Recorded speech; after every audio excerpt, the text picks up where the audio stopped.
Back to the channel, I'm going to take you through 3 reasons why you do not have to use the back squat and 3 alternatives to what you could do instead of the back squat.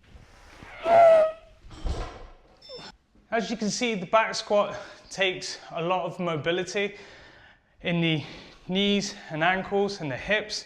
So when you sink down into that squat, the idea will be to try and keep that torso as vertical as possible. As you can see, I've got Olympic lifting shoes on, and even then my knees aren't able to track quite as far over my toes as I would like to keep that vertical torso. So I tend to lean forward a little bit more.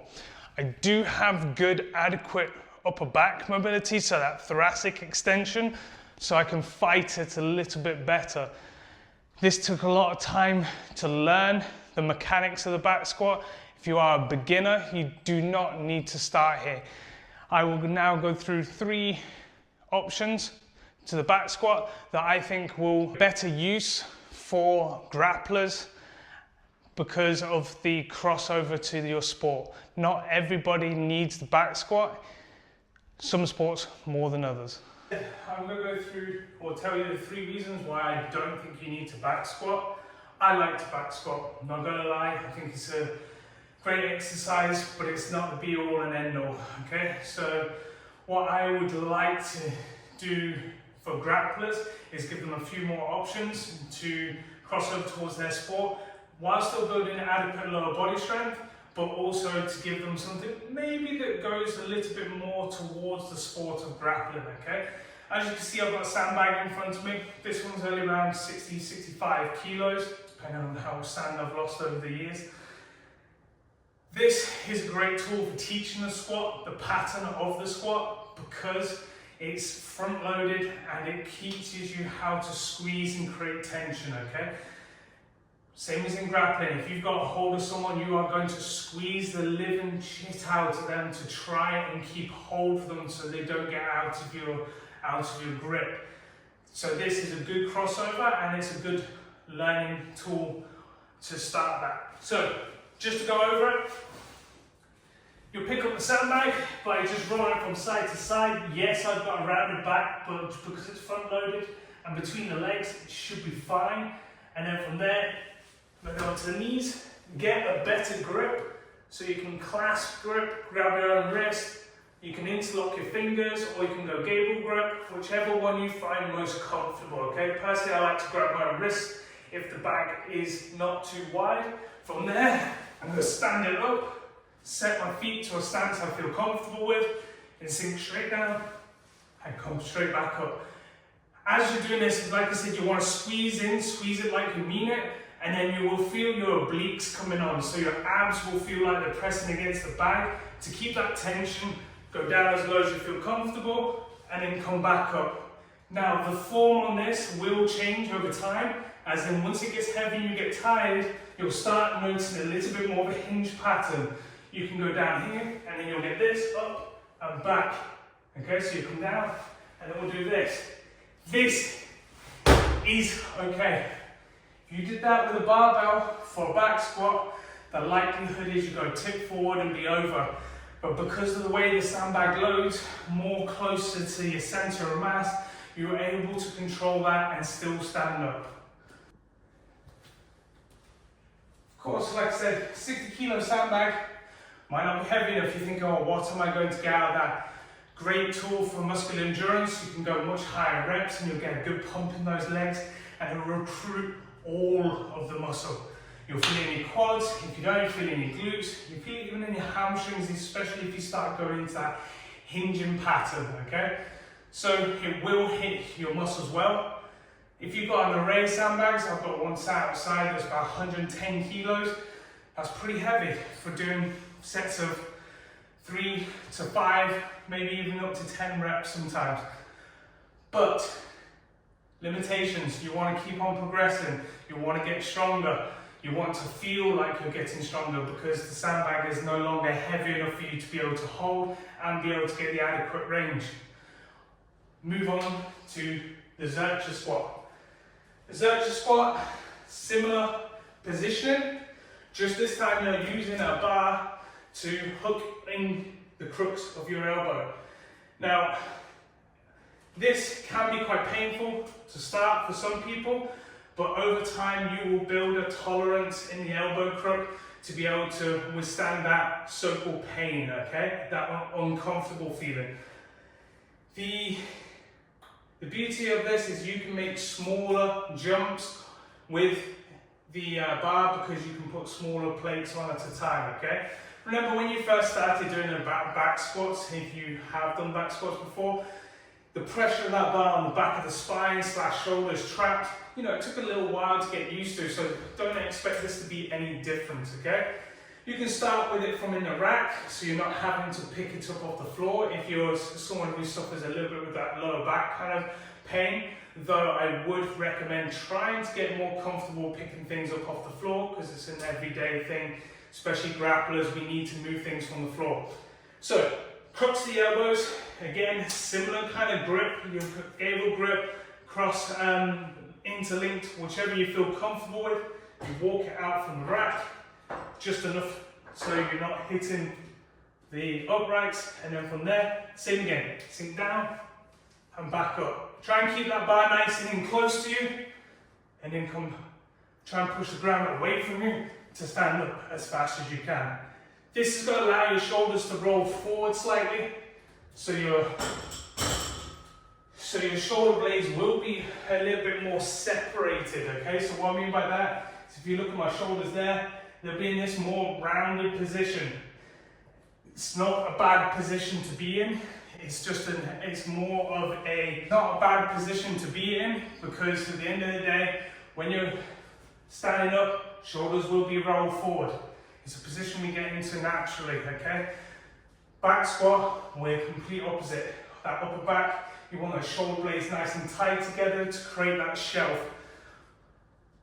Both work well, but for different reasons, okay? So the Zercher squat is something that you can load up very heavy.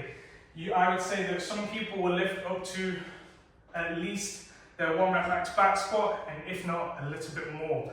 So don't be afraid to use the Zerchers, take it easy and gradually build. You can do a progressive overload. For the purpose of the video, just so I can talk to you at the same time, I'm doing this facing out the way. Normally I would walk, step back out of the rack to squat and then walk it back in. It's much safer, similar to the Zercher squat, but just so you can see what's happening, I'm going to do it in reverse today. Now, not everyone has access to a safety squat bar, but if you do, I do think this is a fantastic piece of equipment to be able to alleviate this stress in the shoulders and put it more in the upper back and the legs. So you would unrack it just the same, and it almost can be free. You know, if it's balanced well on your shoulders, you just barely have to hold it, but you will just pull it down a little bit to keep it more centered. Then when you go for that squat, again, you're just doing the same as you would for a back squat, same for the Zerchers, same for the sandbag. It is you're breaking the knees and the hips at the same time and sink down as low as you feel comfortable to and drive the ground away to stand yourself back up. You can really load these up pretty damn heavy, okay? I am looking at a full range of motion at the moment, or what is your full range. If you do struggle to do it barefoot or flat-footed, don't be afraid to put a heel wedge under there, okay? It will load the quads a little bit more, but it will allow you to hold the position much better, okay? So just think about something being wedged under your heels, like a set of high heels, Olympic shoes, or even a slant board, and then you'll still be able to sink down, and those knees will track much further forward to allow you to load those quads better, okay?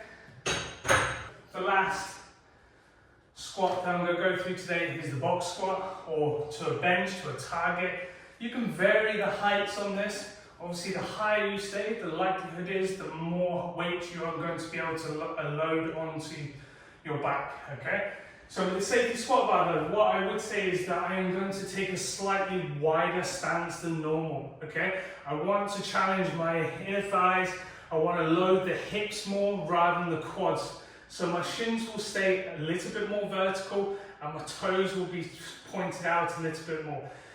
This was popularized by squats in with the conjugate method, which was started by the Russians, the Soviet Union, but then popularized by Louis Simmons over at Westside Barbell for geared powerlifters, but it does cross over for athletes also.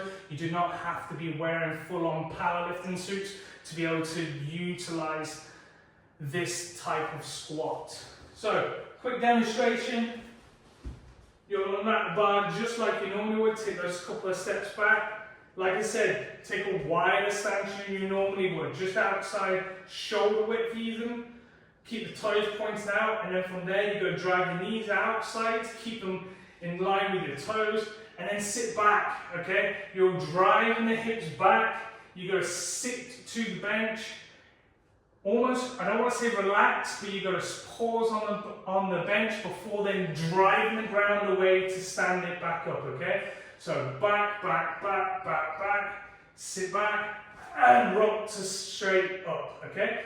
So again, back, knees out, down, up, to complete the rep, okay? As you get more comfortable with these, you will be able to go down into the descent to the bench a little bit quicker. It doesn't have to be super controlled, but I would recommend staying with the controlled one until you are comfortable with the movement.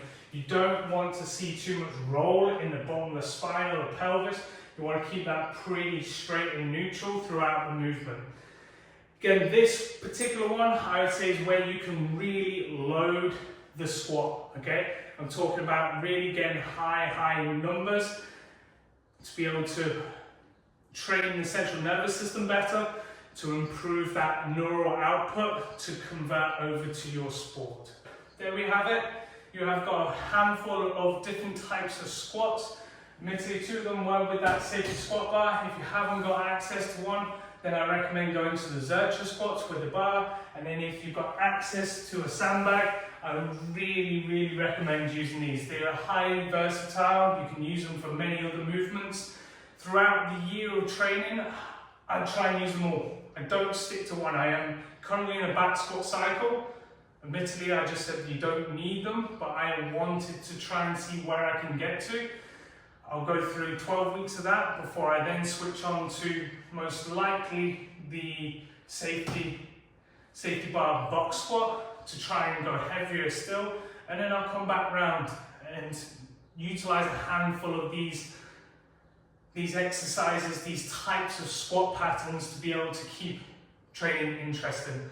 I hope you found them useful, those few little demonstrations and little talks about what types of squats to use. Remember, it is a pattern. You can use variations and just be a little bit creative with it. It doesn't always have to be one way, not one size fits all. You may be slightly different to your mate who you roll on the mat. They may be doing ass to grass squats all the time, and you might be doing high box squats. But I would always recommend to come back to doing some form of ass to grass squat, just to maintain that ability to be able to sit down into that bottomless squat. Right then guys, thank you for watching. Please leave some comments if you have found this useful, so then I've got an idea of some responses to if the content that I'm giving you is helpful. See you again soon.